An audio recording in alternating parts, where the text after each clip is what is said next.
Hello ക്യുവേറ്റ് aspirants, എൻ്റെ പേര് Hemin Roy, സൈലത്തിലെ chemistry ഫാക്കൽറ്റിയാണ്. So ഈ ക്യുവേറ്റ് എക്സാമിനെ കുറിച്ച് പറയുമ്പോഴത്തേക്കും ആദ്യത്തെ വർഷം, അതായത് ക്യുവേറ്റ് ഇൻട്രൊഡ്യൂസ് ചെയ്ത വർഷം 9 ലക്ഷം പേരാണ് ഈ ഒരു എക്സാമിന് അപ്പിയർ ചെയ്തത്. രണ്ടാമത്തെ വർഷമായപ്പോഴത്തേക്ക്, അതായത് കഴിഞ്ഞ വർഷം 19.5 ലക്ഷം ആൾക്കാരാണ് ക്യുവേറ്റ് എക്സാമിന് അപ്പിയർ ആയത്. ഈ ഒരു ഡാറ്റ കാണുമ്പോൾ തന്നെ ക്യുവേറ്റ് എക്സാമിൻ്റെ ഇമ്പോർട്ടൻസ് നിങ്ങൾക്ക് മനസ്സിലാവും. അപ്പോൾ ഈ ഒരു എക്സാമിൽ കെമിസ്ട്രി എന്നൊരു സബ്ജക്റ്റ് ഒരു എന്താ പറയുക, നിങ്ങളെല്ലാവരും പഠിക്കുന്ന 12th പഠിക്കുന്ന ഒരു സബ്ജക്റ്റാണ് കെമിസ്ട്രി. ഈ സബ്ജക്റ്റിൻ്റെ ഇമ്പോർട്ടൻസും ഈ സബ്ജക്റ്റ് ക്യുവേറ്റ് എക്സാമിൽ നമ്മൾ ഏത് രീതിയിലാണ് അപ്രോച്ച് ചെയ്യേണ്ടതെന്നും ഈ വീഡിയോയിൽ കൂടെ ഞാൻ നിങ്ങൾക്ക് പറഞ്ഞുതരാം. അത് മാത്രമല്ല, ഇപ്പോൾ നിങ്ങൾ JEE എക്സാമൊക്കെ ഒരു ശരിക്കും പറഞ്ഞാൽ ഫസ്റ്റ് പ്രയോറിറ്റി ആയിരിക്കും. ഇനി JEE എക്സാം കഴിഞ്ഞൊരു ബാക്കപ്പ് പ്ലാൻ എന്ന രീതിയിൽ നിങ്ങൾ കെമിസ്ട്രി എന്ന സബ്ജക്റ്റിനെ ഒരു ഫർദർ കരിയറിലേക്ക് ചൂസ് ചെയ്യാൻ താല്പര്യപ്പെടുന്നുണ്ടെങ്കിൽ എന്തായാലും നിങ്ങൾ ഈ വീഡിയോ കണ്ടിരിക്കുക. 2024 ക്യുവേറ്റ് എക്സാമിൽ നിങ്ങൾ കെമിസ്ട്രി അപ്പിയർ ചെയ്യാൻ താല്പര്യപ്പെടുന്നുണ്ടെങ്കിൽ എങ്ങനെയായിരിക്കണം നിങ്ങളുടെ അപ്രോച്ച്, നമുക്കൊന്ന് നോക്കാം. സോ കെമിസ്ട്രി എന്നുള്ള സബ്ജക്റ്റിന് നമുക്ക് 60 മിനിറ്റ്, അതായത് 1 മണിക്കൂറായിരിക്കും നമ്മുടെ എക്സാം ഡ്യൂറേഷൻ എന്ന് പറയുന്നത്. ഈ ഡ്യൂറേഷനിൽ നിങ്ങൾക്ക് 50 ക്വസ്റ്റ്യൻസ് ആണ് കിട്ടുക.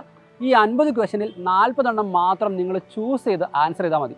അതായത് ക്യുവേറ്റ് എക്സാം നമുക്ക് ഭയങ്കര ഫ്ലെക്സിബിൾ ആയിട്ടുള്ള എക്സാമാണ്. 50 ക്വസ്റ്റ്യനിൽ വെറും 40 എണ്ണം മാത്രം നിങ്ങൾ ചൂസ് ചെയ്ത് അറ്റൻഡ് ചെയ്താൽ മതി, അല്ലെങ്കിൽ ആൻസർ ചെയ്താൽ മതി. ഇനി ഓരോ ക്വസ്റ്റ്യൻ കറക്റ്റ് ആകുമ്പോഴും നിങ്ങൾക്ക് +5 മാർക്ക് ആയിരിക്കും കിട്ടുക. ഓരോ ക്വസ്റ്റ്യൻ നിങ്ങൾ തെറ്റിക്കുമ്പോഴും -1 മാർക്കുണ്ട്, അതായത് നെഗറ്റീവ് മാർക്കിംഗ് ഉണ്ട്. അപ്പോൾ അതായത് നമുക്ക് റാൻഡം ആയിട്ട് ആൻസർ മാർക്ക് ചെയ്യാൻ പറ്റില്ല, നമുക്ക് ഗസ് ചെയ്യാനും പറ്റില്ല. ഓരോ ക്വസ്റ്റ്യനും അറിയാമെങ്കിൽ മാത്രമാണ് നമ്മൾ മാർക്ക് ചെയ്യുക. അപ്പോൾ മൊത്തത്തോടെയുള്ള എക്സാം നടക്കുക 200 മാർക്കിലായിരിക്കും നമ്മുടെ കെമിസ്ട്രി എന്നുള്ള സബ്ജക്റ്റ് നമുക്ക് എക്സാമിന് ഉണ്ടാവുക. ഇനി ഈ ഒരു കെമിസ്ട്രി പാർട്ട് അറ്റൻഡ് ചെയ്യുമ്പോൾ നമ്മൾ അറിഞ്ഞിരിക്കേണ്ട സിലബസ് എന്താണ്? സോ NCERTയുടെ അതേ സിലബസ് തന്നെയാണ് കഴിഞ്ഞ 2 വർഷങ്ങളിലും ചോദിച്ചിട്ടുള്ളത്. അത് മാത്രമല്ല, ഇനി അങ്ങോട്ടുള്ള 2024 എക്സാമിനും നമ്മുടെ NCERT സിലബസിൽ നിന്ന് മാത്രമേ നിങ്ങൾക്ക് ക്യുവേറ്റിൻ്റെ എക്സാംസ് ക്വസ്റ്റ്യൻസ് എക്സ്പെക്ട് ചെയ്യാൻ പറ്റുള്ളൂ. അപ്പോൾ ഈ ക്വസ്റ്റ്യൻസിൽ ഫിസിക്കലും ഉണ്ടാവും, ഓർഗാനിക്കും ഉണ്ടാവും, ഇനോർഗാനിക്കും ഉണ്ടാവും. അതിൽ തന്നെ കഴിഞ്ഞ 2 വർഷത്തെ പാറ്റേൺ അനുസരിച്ച് ഓൾമോസ്റ്റ് പകുതി ക്വസ്റ്റ്യൻസും ഓർഗാനിക്കിൽ നിന്നാണ്. 70% ക്വസ്റ്റ്യൻസ് തിയറി ആയിട്ടും 30% ക്വസ്റ്റ്യൻസ് ന്യൂമറിക്കലായിട്ടുമാണ് ചോദിച്ചിട്ടുള്ളത്. ഇതാണ് ഈ കഴിഞ്ഞ 2 വർഷത്തേക്കുള്ള, അല്ലെങ്കിൽ കഴിഞ്ഞ 2 വർഷത്തിൽ ക്യുവേറ്റ് എക്സാമിന് ചോദിച്ചിട്ടുള്ള എക്സാമിൻ്റെ പാറ്റേൺ എന്ന് പറയുന്നത്. ഈ ഒരു പാറ്റേൺ ഇനി അടുത്ത വർഷത്തേക്ക് നമുക്ക് എക്സ്പെക്ട് ചെയ്യാവുന്നത് തന്നെയാണ്. നിങ്ങൾ ചോദിക്കുന്ന വേറൊരു ക്വസ്റ്റ്യൻ ആണ്, സർ ഈ വർഷത്തേക്ക് നീറ്റിനും JEEക്കും ഒക്കെ NTA കുറേ സിലബസ് കട്ട് ഡൗൺ ചെയ്തിട്ടുണ്ട്. അതിൽ തന്നെ കെമിസ്ട്രിയുടെ സിലബസിൽ ഓൾമോസ്റ്റ് 9-10 ചാപ്റ്ററുകളാണ് റിമൂവ് ആക്കിയിരിക്കുന്നത്. അത്രയും ക്വസ്റ്റ്യൻസ് ക്യുവേറ്റിലും റിമൂവ് ആക്കുമോ? നിലവിൽ നമുക്ക് അതിനെക്കുറിച്ച് ഒരു അപ്ഡേറ്റും തന്നിട്ടില്ല. എക്സാമിൻ്റെ ഡേറ്റിനെ കുറിച്ചും ആപ്ലിക്കേഷൻ ഡേറ്റിനെ കുറിച്ചും എല്ലാം ക്യുവേറ്റിൻ്റെ വെബ്സൈറ്റിലും ഒക്കെ ആയിട്ട് NTA പബ്ലിസൈസ് ചെയ്തിട്ടുണ്ട്.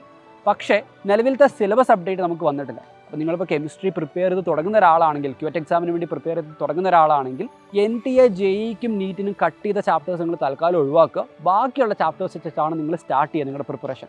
അതിനുശേഷം ഒരു പ്രോപ്പർ ആയിട്ടുള്ള സിലബസ് അപ്ഡേറ്റ് വന്നതിന് ശേഷം മാത്രം നിങ്ങൾ ബാക്കിയുള്ള ചാപ്റ്റേഴ്സ്, അതായത് ബാക്കിയുള്ള എക്സാമിന് NTA കട്ട് ചെയ്ത ചാപ്റ്റേഴ്സ് നിങ്ങൾ ചൂസ് ചെയ്യേണ്ടതുള്ളൂ. ഇപ്പോൾ നിങ്ങൾ ആലോചിക്കുന്നുണ്ടാവും, JEEയോ നീറ്റോ ഒക്കെ പ്രിപ്പയർ ചെയ്യുന്ന ഒരു സ്റ്റുഡൻ്റ് ആയിരിക്കാം നിങ്ങൾ ക്യുവേറ്റ് എക്സാമിന് വേണ്ടി പ്രിപ്പയർ ചെയ്യേണ്ടതുണ്ടോ? അപ്പോൾ എനിക്കിവിടെ പറയാനുള്ളത് 1-2 ചെറിയ പോയിൻറ്റ്സ് ആണ്. ഇപ്പോൾ ക്യുവേറ്റ് എക്സാം എന്ന് പറയുന്ന ഒരു അടിപൊളി ബാക്കപ്പ് പ്ലാനാണ്. ഇന്ത്യയിലെ ഏറ്റവും നല്ല യൂണിവേഴ്സിറ്റികളിലേക്ക്, സെൽഫ് ഫിനാൻസിങ് ആയിക്കോട്ടെ, ഗവൺമെൻറ് ആയിക്കോട്ടെ, ഇനി അഫിലിയേറ്റഡ് കോളേജുകളാവട്ടെ, ഏത് കോളേജിലേക്കും വളരെ ചെറിയ ഫീസ് നിരക്കിൽ നിങ്ങൾക്ക് പഠിക്കാനുള്ള ഒരു ഗോൾഡൻ ഓപ്പർച്യൂണിറ്റിയാണ് ക്യുവേറ്റ് എക്സാം എന്ന് പറയുന്നത്. ഇപ്പോൾ ഈ കഴിഞ്ഞ വർഷങ്ങളിലൊക്കെ ഭയങ്കരമായ ഒരു പ്രശസ്തിയും അതുകൊണ്ട് തന്നെ ക്യുവേറ്റ് എക്സാം ആർജിച്ചെടുത്തിട്ടുണ്ട്. അപ്പോൾ എന്തായാലും ക്യുവേറ്റ് എക്സാം നിങ്ങൾക്ക് ഒരു ബെനിഫിഷ്യൽ ആയിട്ടുള്ള ഒരു ബാക്കപ്പ് പ്ലാനാണ്. ഇപ്പോൾ നിങ്ങൾ JEE നീറ്റോ പ്രിപ്പയർ ചെയ്യുന്ന ഒരാളാണെങ്കിൽ, ഇനി അതല്ല, ഇൻഡിവിജ്വലായിട്ട് കെമിസ്ട്രിയോ ഫിസിക്സോ അങ്ങനെ ഏതെങ്കിലും ഒരു സബ്ജക്റ്റ് ഇഷ്ടപ്പെടുന്ന ഒരാളാണ് നിങ്ങൾക്ക് നിങ്ങളുടെ ഭാവി കരിയറിലേക്ക് ഈ ഒരു സബ്ജക്റ്റ് നിങ്ങളുടെ ഒരു കരിയറിൽ ഇൻകോപ്പറേറ്റ് ചെയ്യണം എന്ന് ആഗ്രഹിക്കുന്ന ഒരാളാണെങ്കിൽ, ഇപ്പോൾ BSc ആയിട്ടോ MSc ആയിട്ടോ ഓണേഴ്സ് ഡിഗ്രി ആയിട്ടോ ഇതിലേതെങ്കിലും ഒരു പ്യുവർ സബ്ജക്റ്റ് എടുത്ത് പഠിക്കണം നിങ്ങൾ ആഗ്രഹിക്കുന്നുണ്ടെങ്കിൽ നിങ്ങൾക്ക് എന്തായാലും ക്യുവേറ്റ് എക്സാം നിങ്ങൾക്ക് ചൂസ് ചെയ്യാൻ പറ്റും.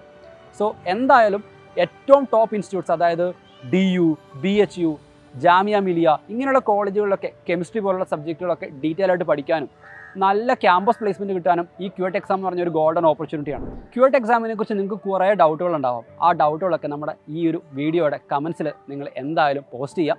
അതുപോലെ തന്നെ ക്യുവേറ്റിനെ കുറിച്ചുള്ള കൂടുതൽ അപ്ഡേറ്റ്സും നോട്ടിഫിക്കേഷൻസും ഒക്കെ ഈ ചാനലിൽ എന്തായാലും നിങ്ങൾക്ക് കിട്ടുന്നതാണ്. സോ ചാനൽ സബ്സ്ക്രൈബ് ചെയ്യുക, നിങ്ങളുടെ ഫ്രണ്ട്സിൻ്റെ അടുത്തേക്കൊക്കെ മാക്സിമം ഷെയർ ചെയ്ത് എത്തിക്കുകയും ചെയ്യുക. Okay, by.